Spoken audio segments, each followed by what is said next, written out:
Welcome to this deep dive into one of the darkest and most unsettling tales in American history. Well, here it is. In the spring of 1911, Asheville, North Carolina was a town caught between two worlds.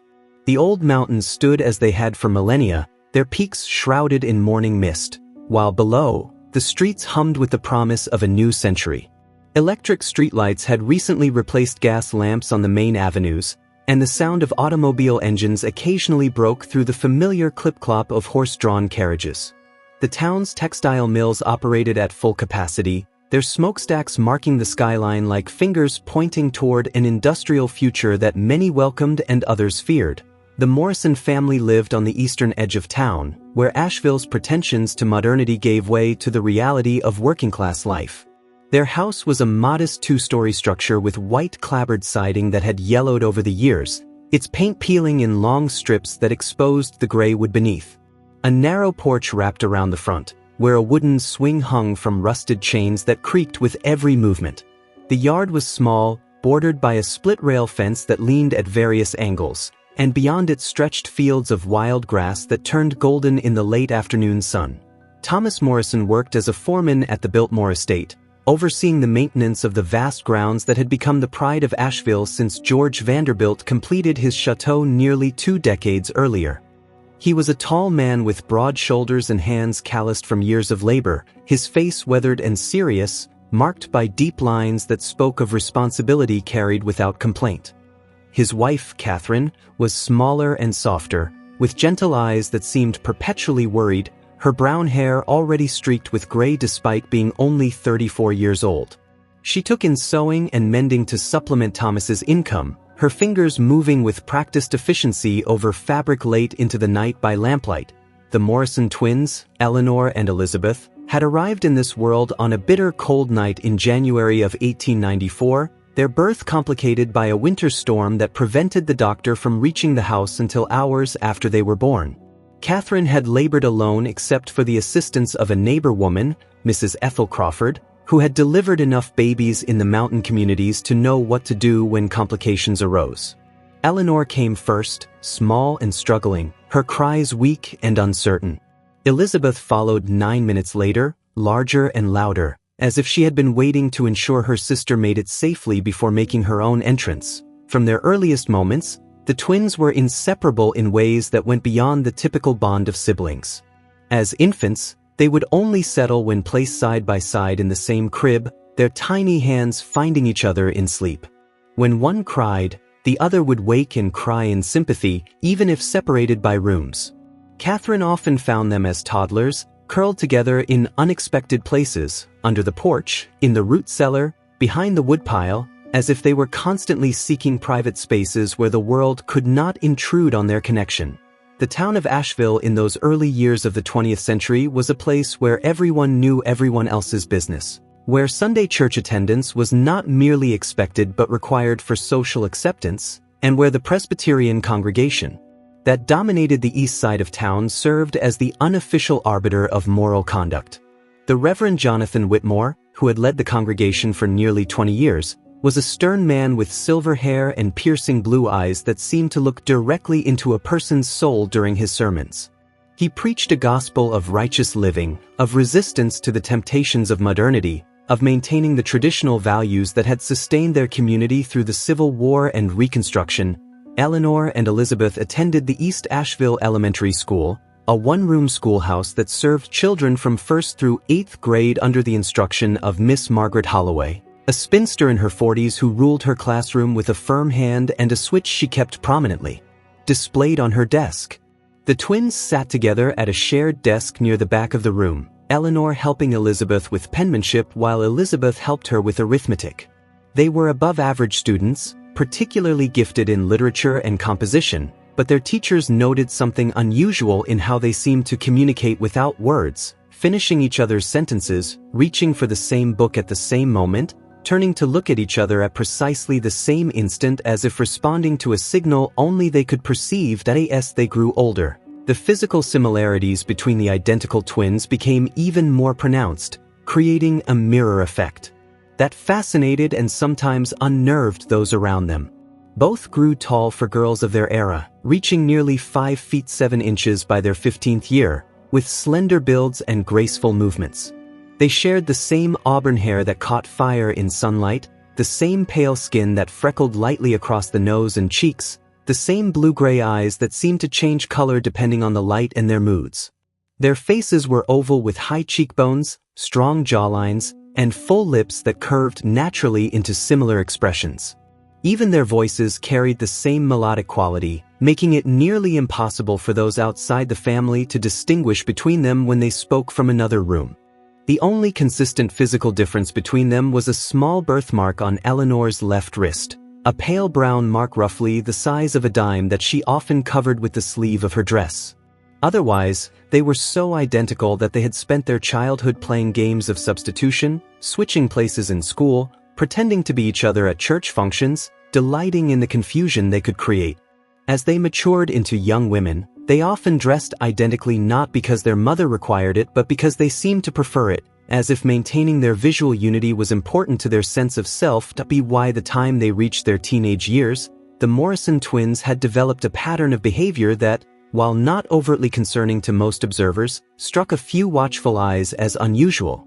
They spent every possible moment together, often walking the fields beyond their home in the late afternoon, sitting close together on fallen logs or flat rocks, their heads bent in conversation that seemed endlessly absorbing to them and utterly exclusive of others. When other girls their age began to show interest in young men from church or school, Eleanor and Elizabeth showed no such inclinations, seeming perfectly content with each other's company and actively resistant to any attempts to separate them or introduce them to potential suitors. The year 1911 began with unusual warmth for January in the North Carolina mountains. The winter had been mild, with only 2 significant snowfalls, and by early March, the dogwood trees were already beginning to bud. Both Eleanor and Elizabeth had finished their formal schooling the previous spring, as was expected for girls of their class who were needed to contribute to household economics. Eleanor helped her mother with the sewing business, demonstrating considerable skill with needle and thread, her stitches small and even, her eye for detail making her particularly valuable for the more delicate work that commanded higher prices. Elizabeth worked part-time at the general store owned by the Patterson family, measuring out flour and sugar, wrapping purchases in brown paper, making polite conversation with customers while her mind seemed elsewhere. The division of labor that kept the twins working in different locations during the day seemed to intensify their need for togetherness during their free hours. They would reunite each evening with an eagerness that went beyond normal sibling affection, their faces lighting up at the sight of each other, their bodies gravitating together as if pulled by magnetic force. They shared a bedroom, as they always had, with 2 narrow beds separated by only a few feet, and they would talk late into the night, their voices low murmurs that their parents could hear through the thin walls but could not distinguish into individual words. It was during this spring that certain members of the community began to notice things that troubled them. Mrs. Ethel Crawford, the same woman who had helped bring the twins into the world, mentioned to her husband over dinner one evening that she had seen Eleanor and Elizabeth walking together past the old grist mill at dusk, and that they had been holding hands in a manner that seemed more intimate than sisterly.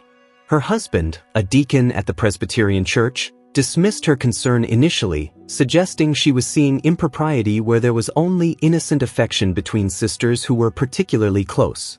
But Mrs. Crawford could not shake the image from her mind, the way their fingers had been intertwined, the way Elizabeth had leaned her head on Eleanor's shoulder as they walked, the way they had seemed completely absorbed in each other to the exclusion of the world around them.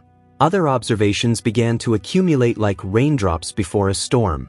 Mrs. Patterson, who owned the general store with her husband, remarked to her prayer circle that Elizabeth seemed to come alive only when Eleanor stopped by the store, that the girl's entire demeanor would transform from polite detachment to genuine joy the moment her sister appeared.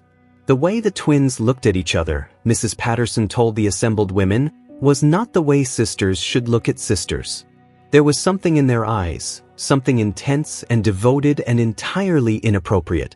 The women in the prayer circle nodded knowingly, sharing their own observations, small things that individually meant nothing but together formed a pattern that made them uneasy. The twins themselves seemed completely unaware of the scrutiny they were attracting, or perhaps they simply did not care. They continued their daily routines, their evening walks, their constant companionship, moving through the world in their private bubble of connection. Eleanor would leave small gifts for Elizabeth, wildflowers placed on her pillow, smooth stones from the river arranged in patterns on her nightstand, a hair ribbon in her favorite shade of green that she had embroidered with delicate patterns during slow afternoons at home.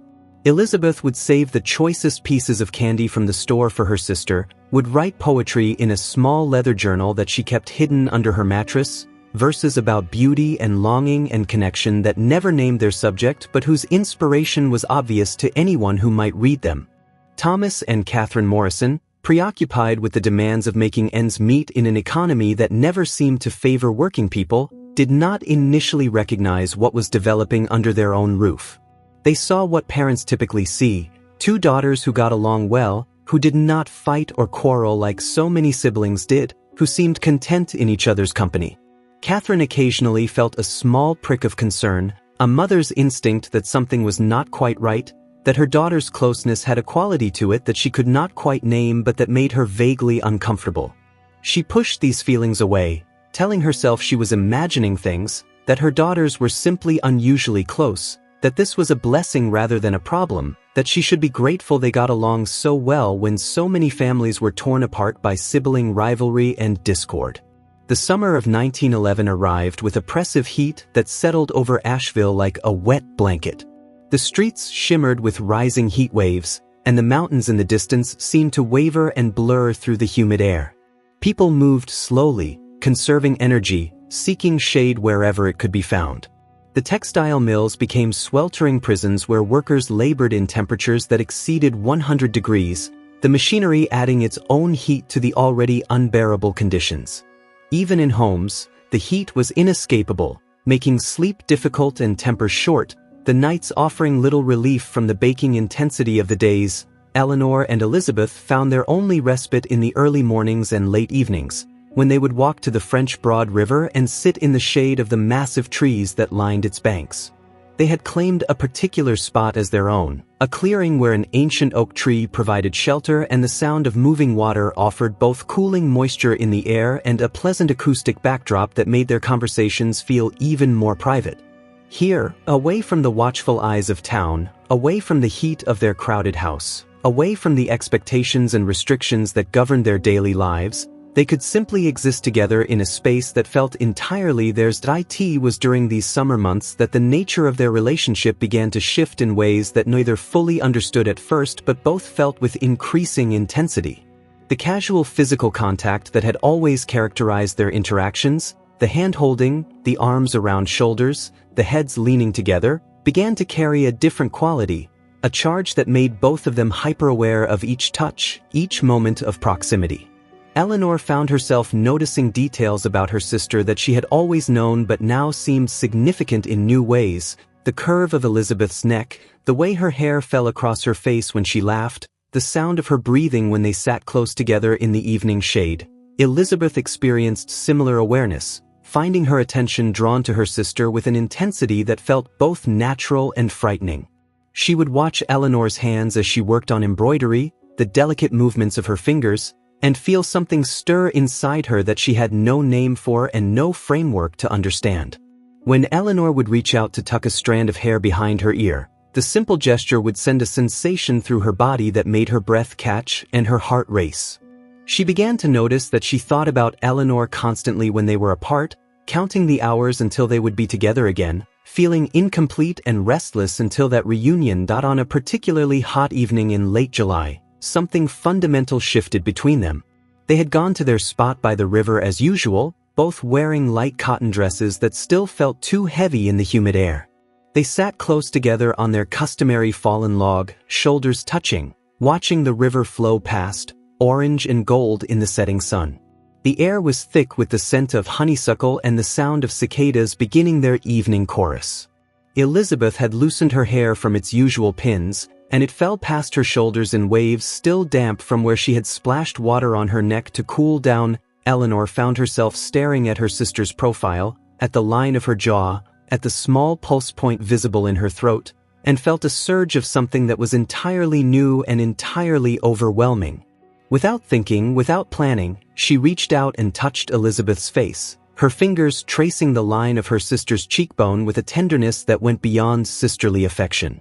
Elizabeth turned to face her, and their eyes met with an intensity that made the air between them feel electric.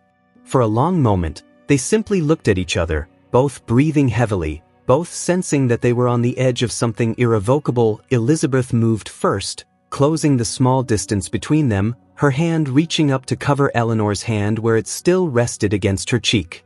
She leaned forward slowly, giving Eleanor time to pull away, to stop what was about to happen, but Eleanor did not move back.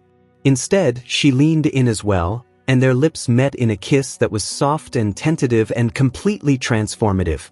The kiss lasted only seconds, but in those seconds, both of them understood that everything had changed, that what they felt for each other was not simply sisterly love but something deeper, something romantic, something that the world they lived in would never accept or understand. They pulled apart, both trembling, both stunned by what they had done and by how right it had felt despite knowing it was wrong. Eleanor's hand went to her lips, her eyes wide with a mixture of shock and wonder. Elizabeth reached for her, pulling her close, and they held each other tightly, their hearts pounding against each other, their breathing ragged. Neither spoke for several minutes, both processing what had just happened, both grappling with the implications of crossing a boundary that could never be uncrossed. Finally, Elizabeth spoke, her voice barely above a whisper, saying what they both knew had to be said. This was wrong.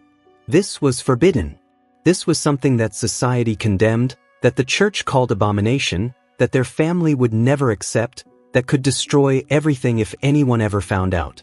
She listed all the reasons why they could never do this again, why they had to pretend it never happened, why they had to go back to being just sisters and nothing more.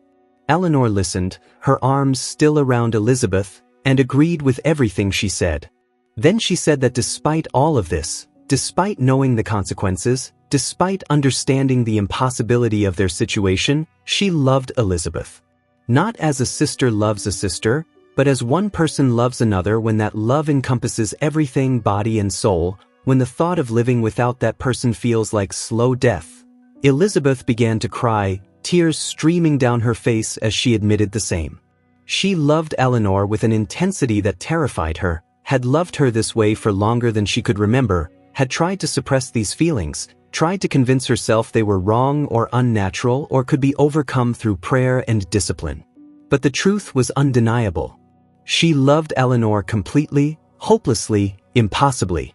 They held each other as darkness fell around them, both crying now, grieving for the normal life they would never have, for the love they could never openly claim, for the future that seemed to contain only pain regardless of what choices they made. Over the following weeks, they met secretly and regularly at the river, always careful to arrive and leave separately, always maintaining the appearance of propriety when others could see them. In their hidden moments together, they allowed themselves to explore what they felt, to kiss and hold each other, to speak words of love that could never be spoken in daylight. They maintained careful boundaries, both of them instinctively understanding that certain physical intimacies would make their situation even more complicated and dangerous, but the emotional and romantic connection between them deepened with each meeting, creating a bond that felt unbreakable even as they both knew it might have to be broken. But secrets in small towns rarely remain secret for long, especially secrets watched by guilty consciences and suspicious eyes. Mrs. Ethel Crawford had not forgotten her earlier observations, and now she began to watch the Morrison twins with focused attention. She noted when they left the house at staggered intervals. She observed the direction they walked. One evening, driven by concern that she framed as Christian duty but that might more accurately be called prurient curiosity mixed with genuine alarm, she followed them at a distance, staying hidden in the treeline, watching as they met under the oak tree by the river. What Mrs. Crawford witnessed that evening shocked her to her core. She saw the two sisters embrace with an intensity that was unmistakably romantic. She saw them kiss, not a sisterly peck on the cheek but a passionate kiss on the lips that lasted long enough to remove any possibility of innocent interpretation. She saw them hold each other afterward, their bodies pressed together, their hands moving through each other's hair with obvious tenderness and desire. Mrs. Crawford stood frozen behind a large tree trunk, her hand pressed to her mouth to prevent any sound from escaping, watching a scene that violated every norm and standard she had been raised to uphold. Mrs.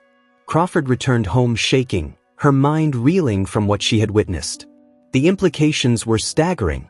Not only were the Morrison twins engaging in the sin of unnatural affection between women, which she had heard whispered about but never witnessed, but they were also sisters, twins, making their transgression even more abominable.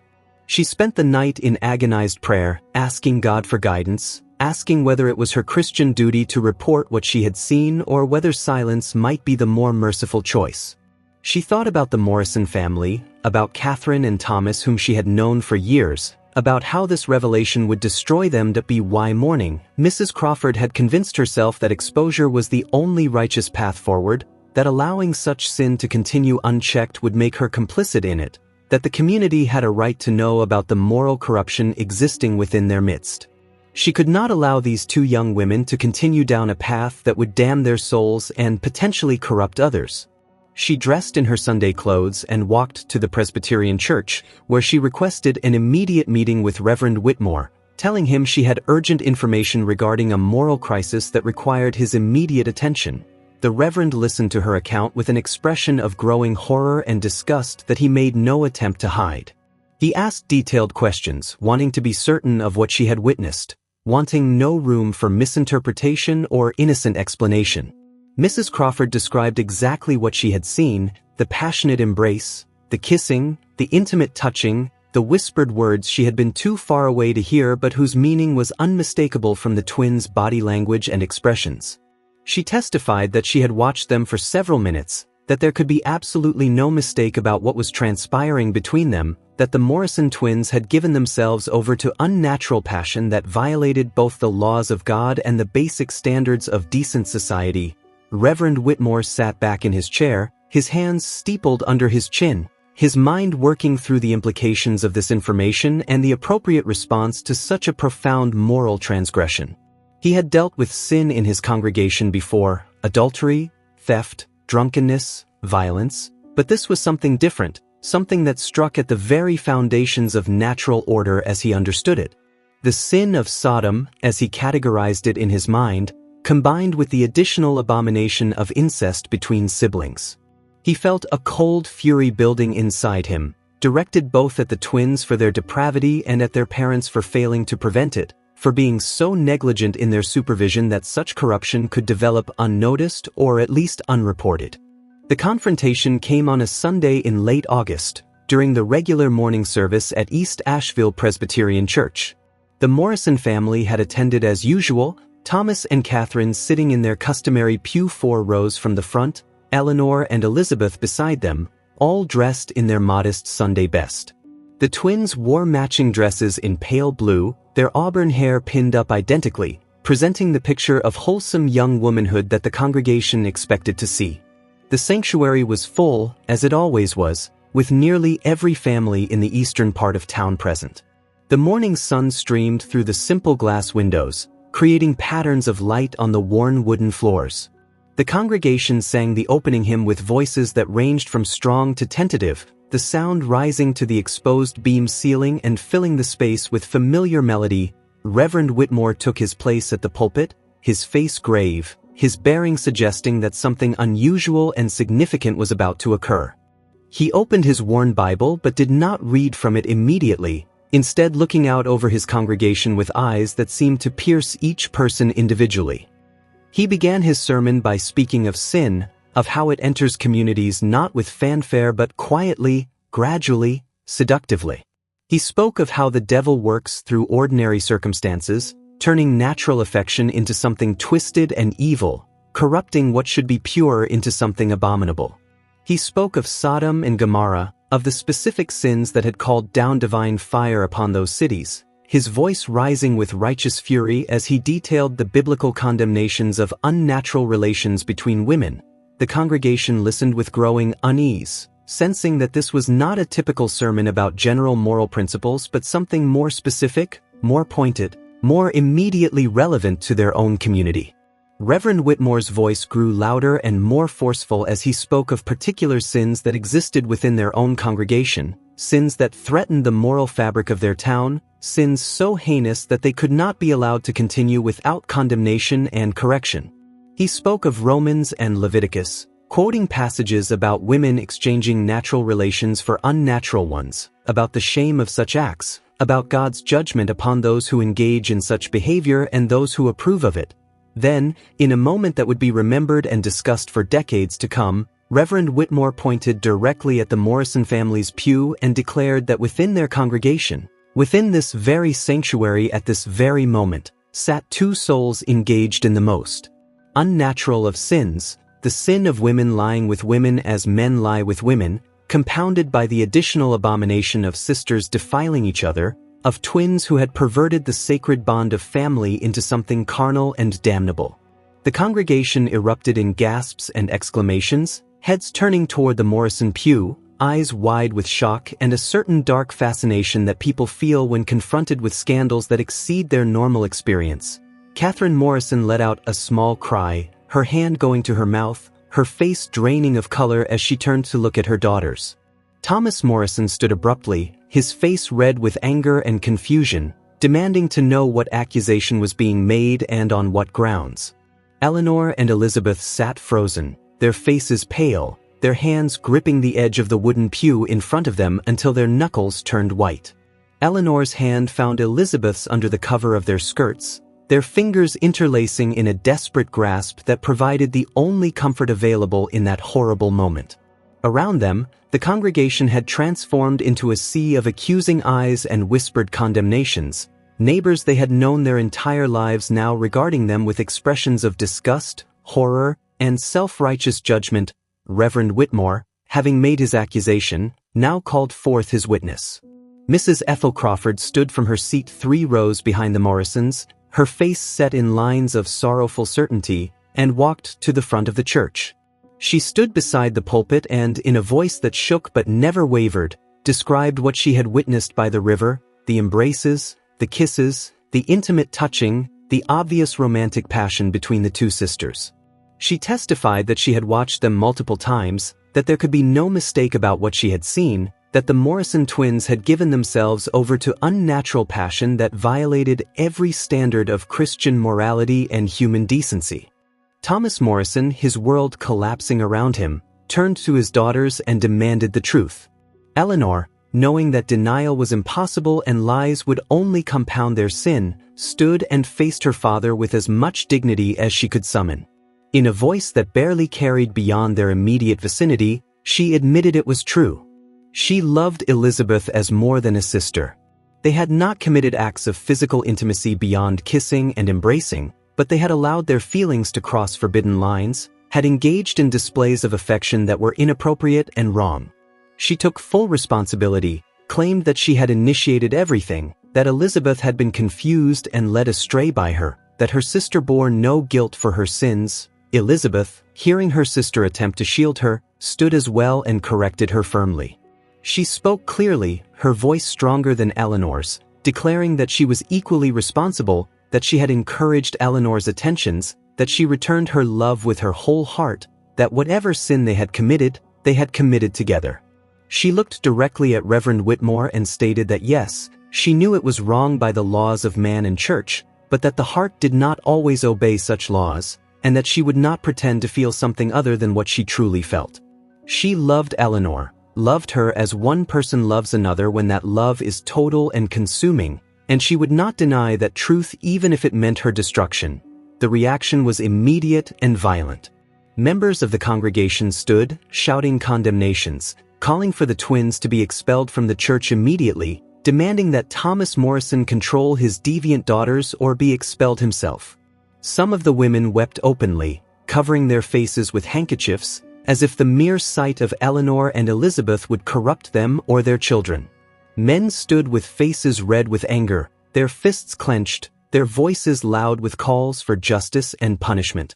Several people invoked biblical passages about putting away evil from among them, about the need to expel the immoral person from the congregation. The church, which moments before had been a place of orderly worship, had descended into chaos. Reverend Whitmore called for order, his voice rising above the tumult with practiced authority.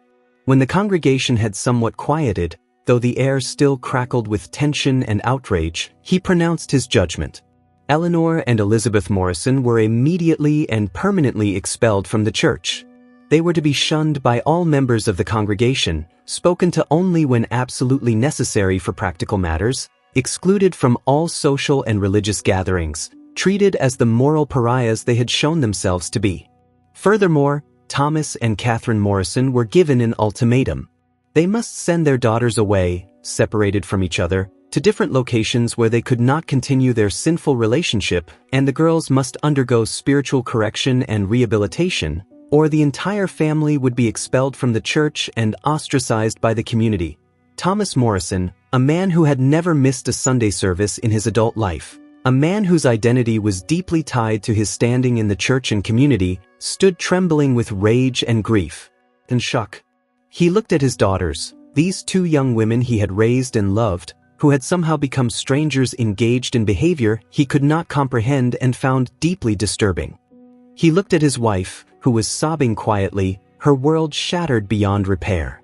He looked at the congregation, these people who had been his neighbors and friends, who now regarded his family with contempt and disgust.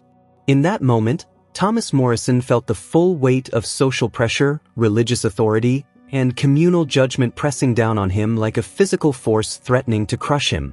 The family left the church in silence, walking past rows of accusing faces, past people they had known their entire lives who now pulled back as they passed as if sin was contagious and might transfer through proximity.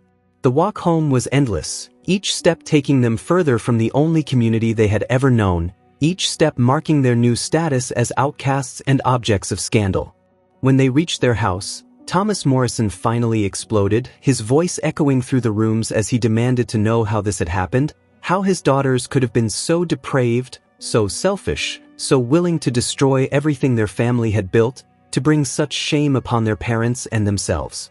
Catherine Morrison could only weep, her hands twisting her handkerchief into knots, her mind unable to process what her daughters had admitted to, unable to reconcile the girls she thought she knew with the reality of what they had done. Eleanor and Elizabeth stood side by side, not touching now but clearly united, facing their parents' fury and grief with expressions that showed both shame and defiance. Eleanor tried to explain, tried to make her father understand that they had not chosen these feelings, that they had tried to resist, that they had known from the beginning it was wrong but had been unable to stop what they felt. Her words fell on deaf ears, Thomas too consumed with rage and humiliation to hear anything beyond his own moral certainty and wounded pride. Thomas Morrison, acting under the authority of both paternal and divine law as he understood it, made his decision. Eleanor would leave immediately, would go to live with Thomas's sister in Western Virginia, would work in her aunt's household and would not return to North Carolina until she had purged herself of her unnatural feelings through prayer, work, and separation. Elizabeth would be sent to Catherine's cousin in South Carolina, where she would work in the cousin's boarding house and be kept under strict supervision. They were forbidden from writing to each other, forbidden from communicating in any way, forbidden even from speaking each other's names. The separation would be permanent until both had demonstrated genuine repentance and transformation. The separation was executed with brutal efficiency. Eleanor was given 2 hours to pack her belongings. She filled a single worn trunk with clothes, a few books, and small personal items, moving through her room like a person in a nightmare. Elizabeth stood in the doorway watching her, tears streaming silently down her face, both of them acutely aware that this might be the last time they ever saw each other. Their parents had forbidden them from saying goodbye privately, but in those final moments before Catherine called Eleanor downstairs, they looked at each other with expressions that communicated everything that could not be spoken. Eleanor reached out her hand, and Elizabeth took it, holding it tightly for just a moment, their fingers interlacing one last time before their mother's sharp voice from downstairs forced them apart.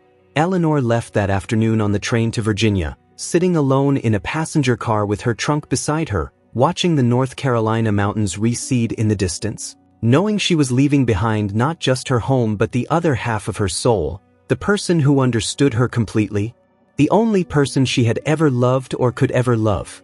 Elizabeth watched from an upstairs window as her sister walked down the road toward the train station, her hand pressed against the glass, her breath fogging the window, her heart breaking in ways she had not known were possible.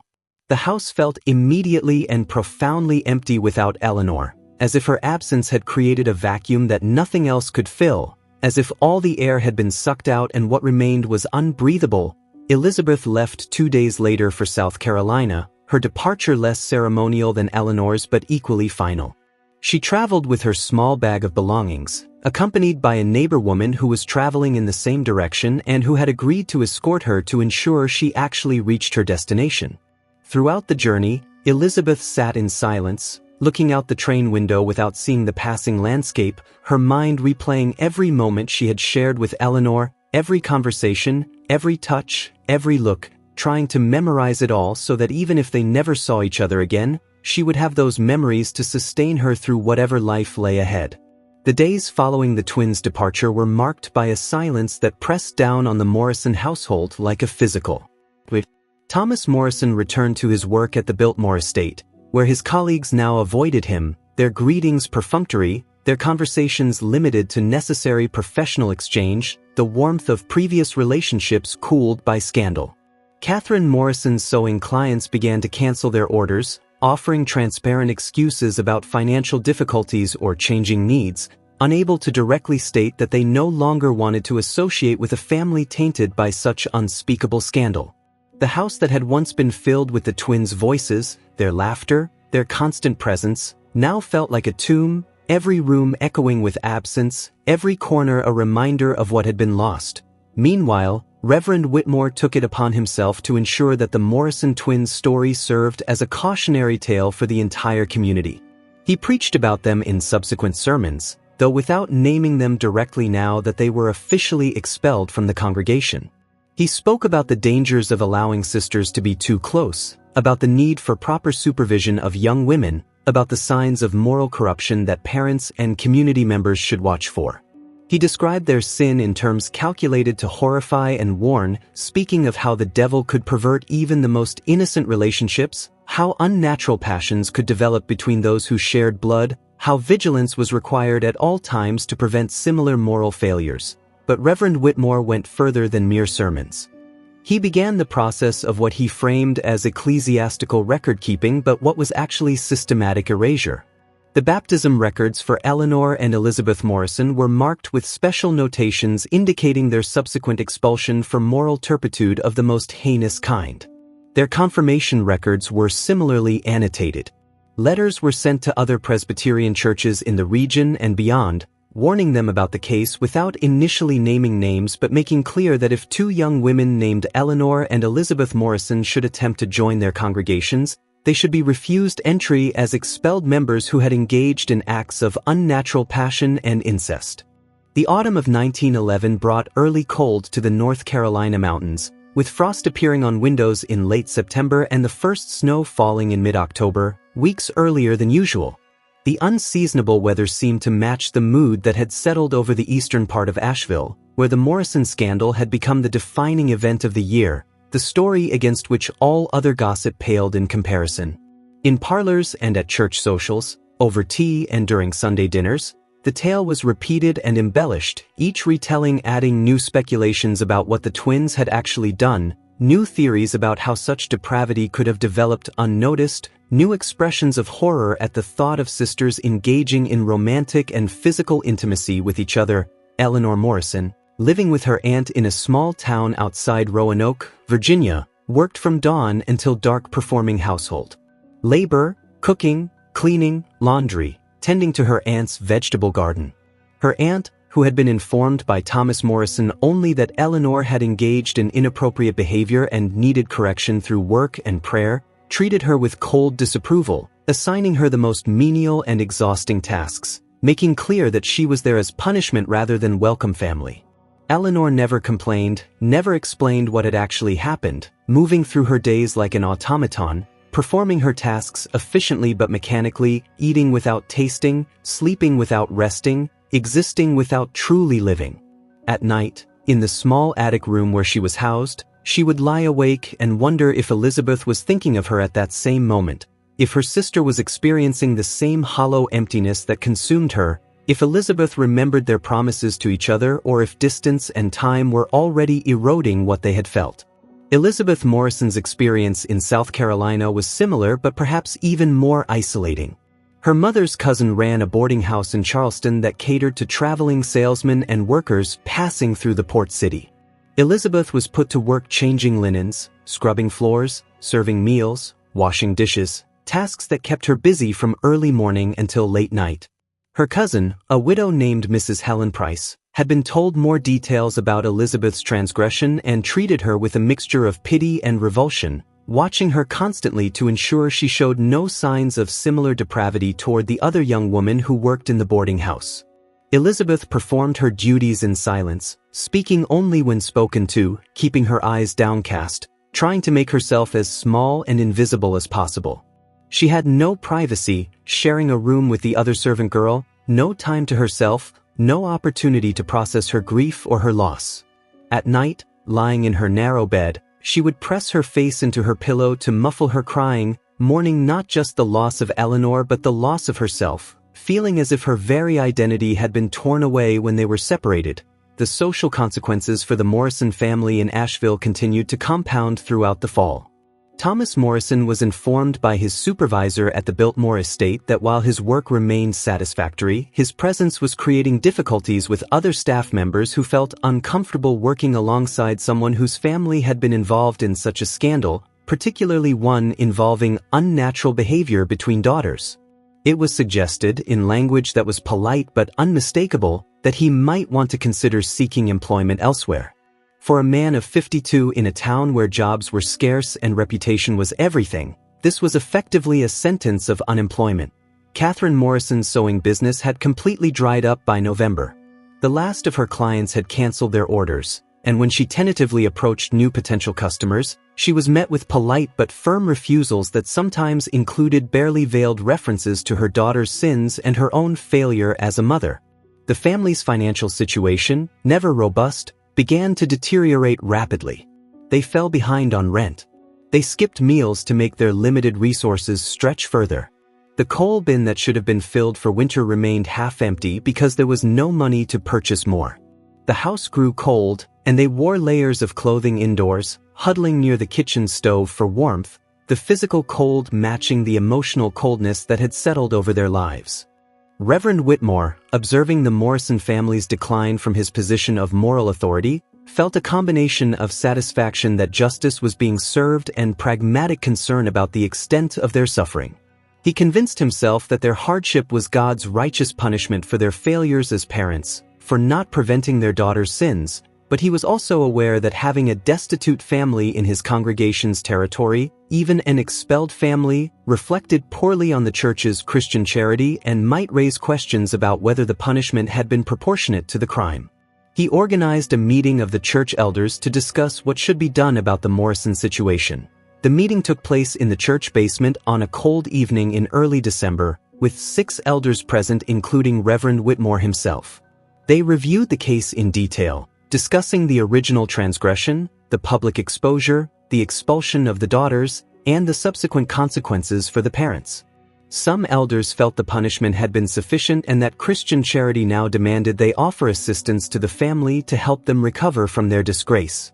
Others argued that providing help would suggest approval or forgiveness for unforgivable sins, would send the wrong message to the community about the seriousness with which they viewed such moral transgressions. The debate became heated, with accusations of being either too lenient or too harsh flying across the table, each elder defending his position with references to scripture and precedent. Finally, Reverend Whitmore proposed a solution that satisfied most of the elders present. The church would offer Thomas and Catherine Morrison financial assistance and support in relocating to another town, somewhere far enough away that the scandal would not follow them, where they could start fresh without the weight of their daughter's sins constantly dragging them down and preventing their reintegration into society.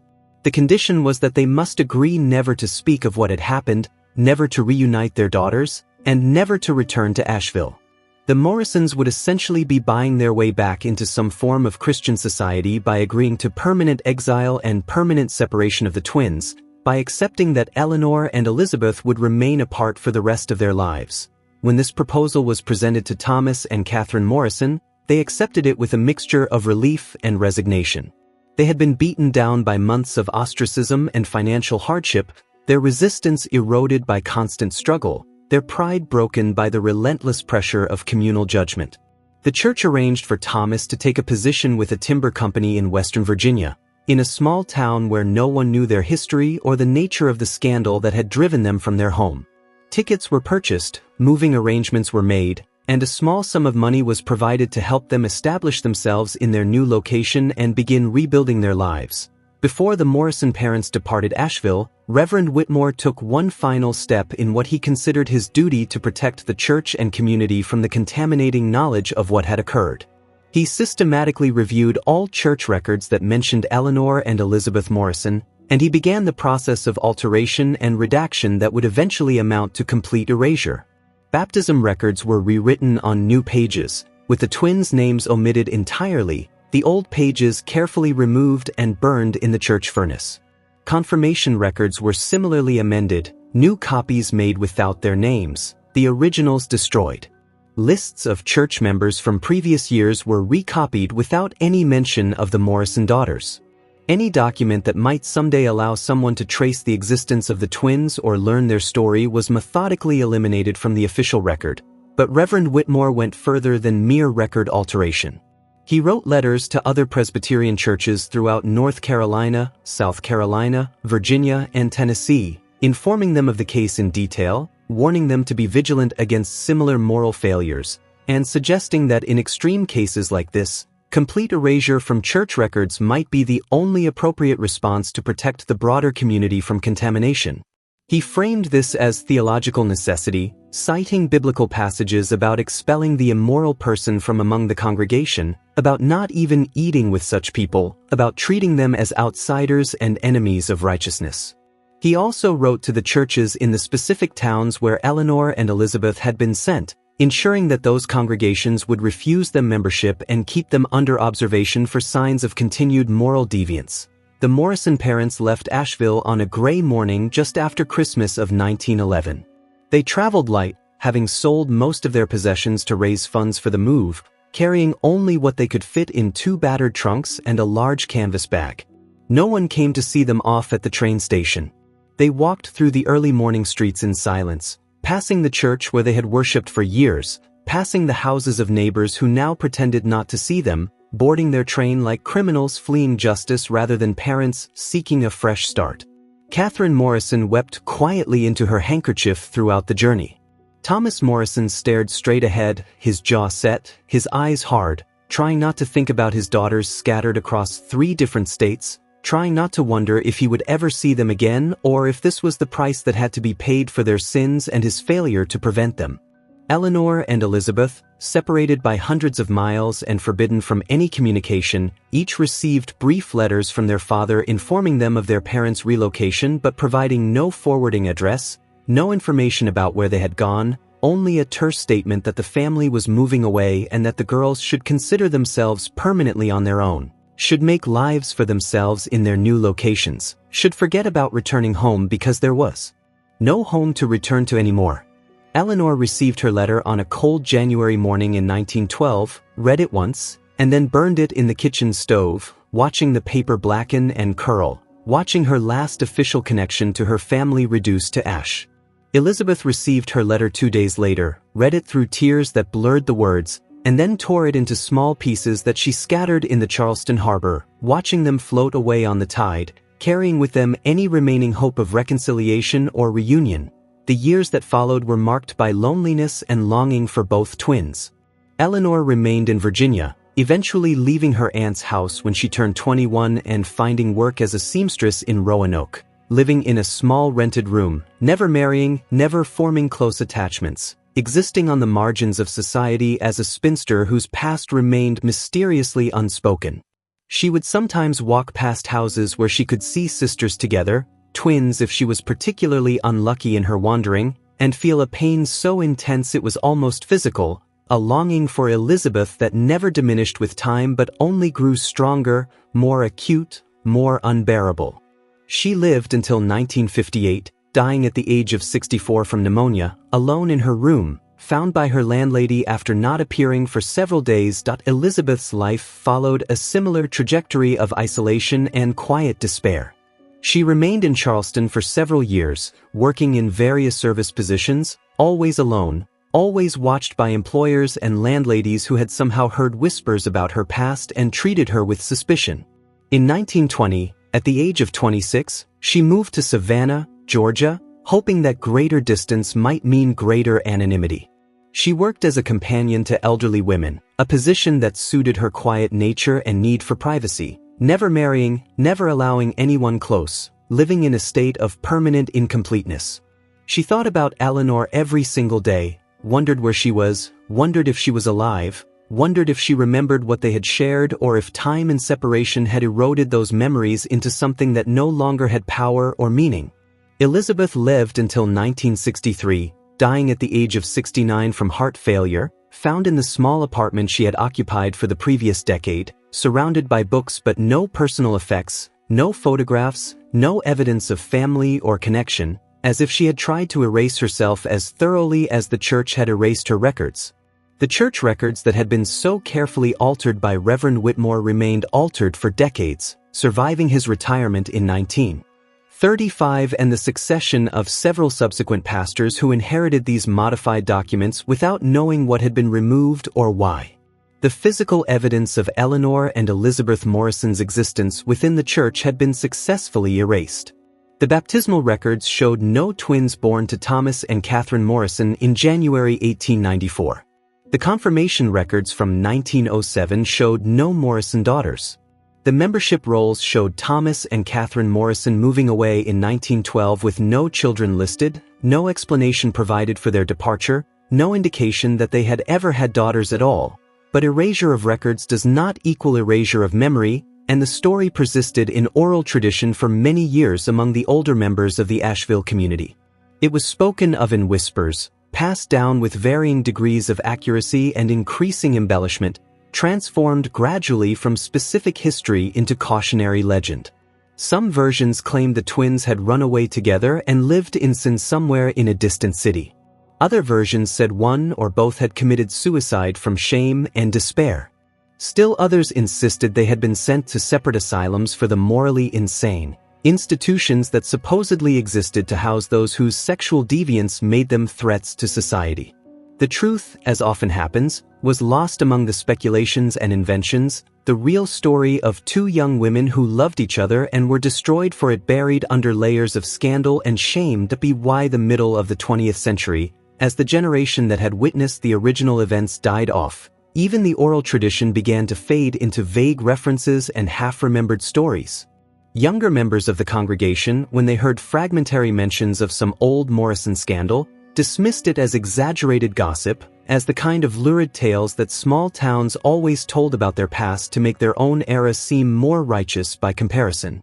The church building itself was eventually demolished in 1968, replaced by a modern structure with air conditioning and updated facilities, and the old record books were moved to storage in the Historical Society archives, where they remained largely unexamined for decades, their carefully doctored pages hiding the gaps where two lives had once been documented and then deliberately forgotten. It was not until the early 21st century when genealogical research became popular through internet databases and digital archiving projects began photographing old documents and making them searchable, that a researcher noticed discrepancies in the East Asheville Presbyterian Church records.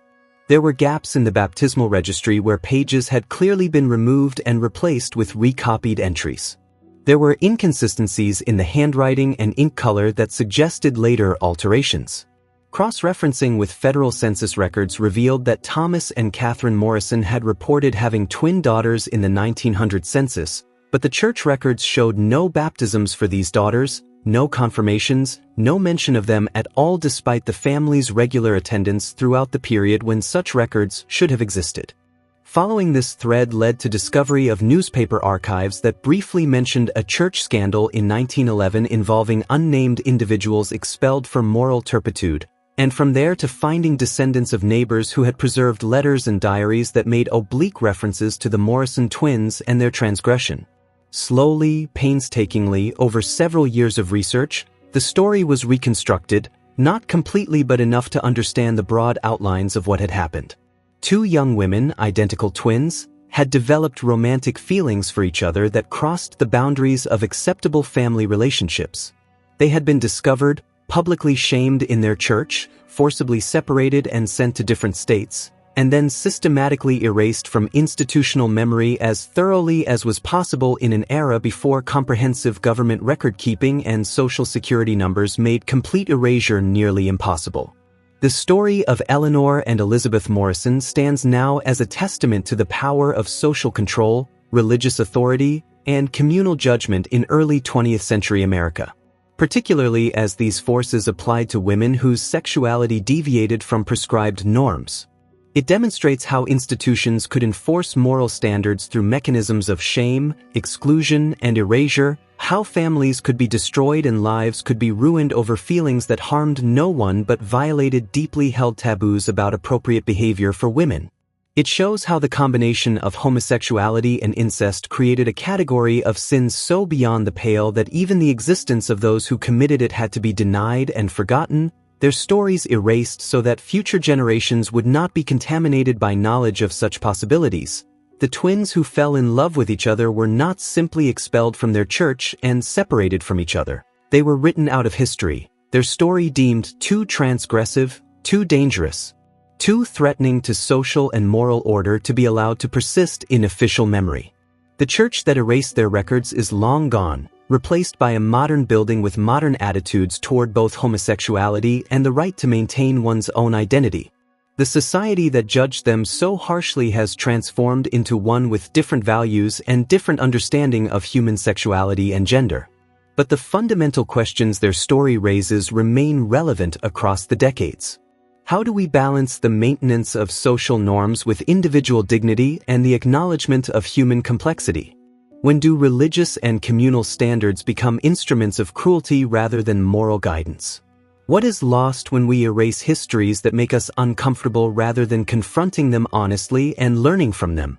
These questions echo across more than a century, from a small town in North Carolina in 1911 to wherever and whenever their story is told, demanding answers we still struggle to provide with confidence or certainty, reminding us that the human capacity for love exists in forms that society does not always recognize or accept, and that the attempt to suppress such love through punishment and erasure causes suffering that reverberates across generations. To uncover more stories that reveal the hidden secrets and forgotten mysteries of the past. Leave a like if this deep investigation kept you hooked until the end. I invite you to subscribe to the channel. Did you know that 80% of people who watch aren't subscribed and end up missing incredible stories? It costs nothing. Oh, and tell us in the comments where you're watching from and share other dark tales that, in your opinion, deserve to be explored here on the channel. See you soon.